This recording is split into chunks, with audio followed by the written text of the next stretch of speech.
Welcome to The Explainer. Today, we are diving into a pretty radical question.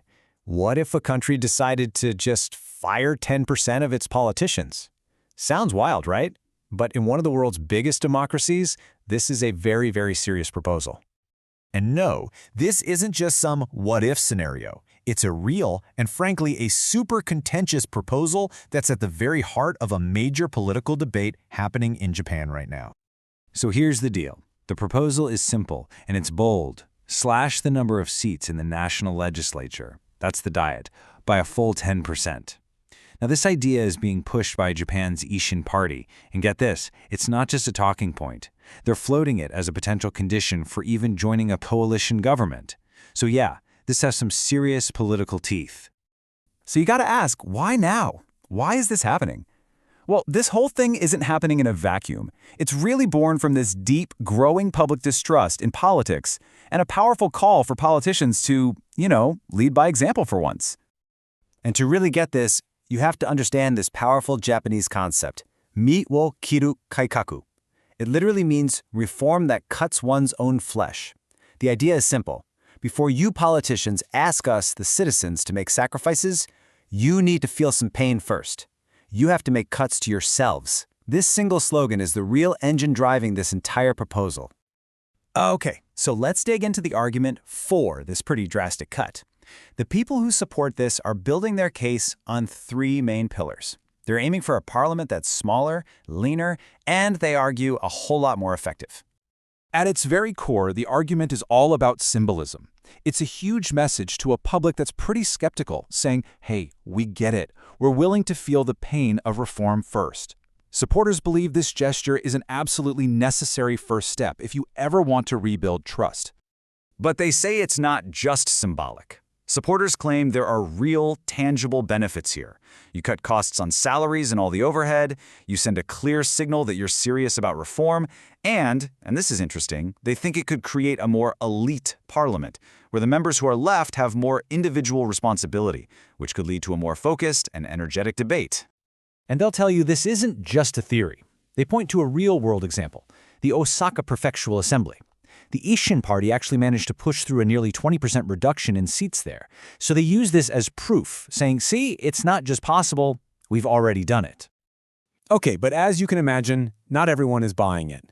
In fact, opponents argue that the risks here are huge, that this proposal threatens the very foundation of the country's democracy. For those against the cut, this isn't a debate about efficiency or saving some money. No way. They see it as a direct attack on representation.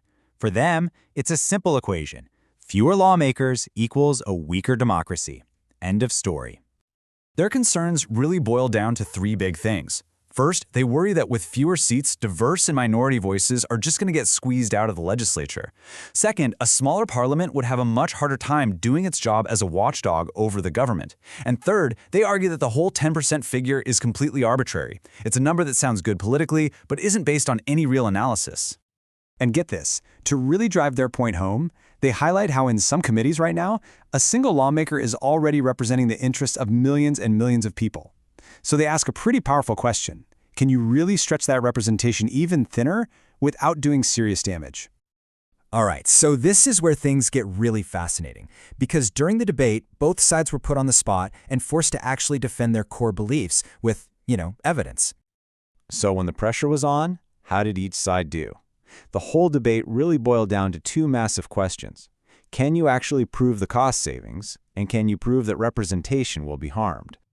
On the money question, the for side admitted they didn't have a national estimate, but they kept going back to that Osaka example, claiming it saved over 200 million yen a year. The against side just wasn't having it, saying, look, you need a specific number for a reform this big.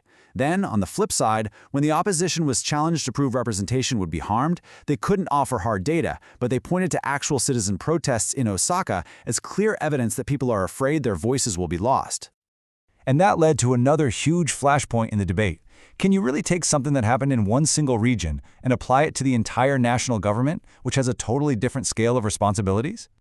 The for side basically said, look, the principle of reform is the same everywhere, and we can adapt what we learned in Osaka, but the against side was firm, saying, hold on, the national diet represents the entire nation. It's a completely different ballgame. A local example just doesn't apply here.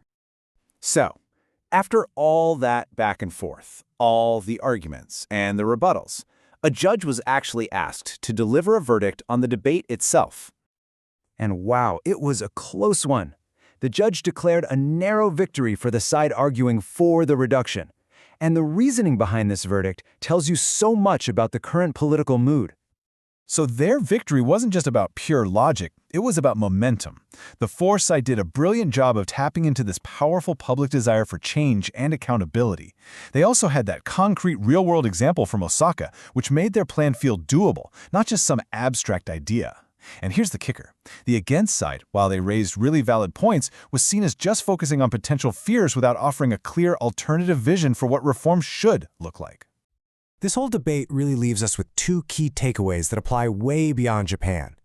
First, even when everyone wants reform, the process is everything. If you rush into big changes without careful planning, you could end up doing more harm than good.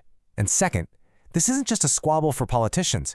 It's a huge reminder that we, the citizens, have to be engaged in defining what we actually want from our democracy. And ultimately, this debate in Japan forces all of us to ask a really tough question. When change feels necessary, how do we figure out the right price to pay for it? How do we make sure we don't end up sacrificing the very thing we're trying to improve? Thanks for joining us for this explainer.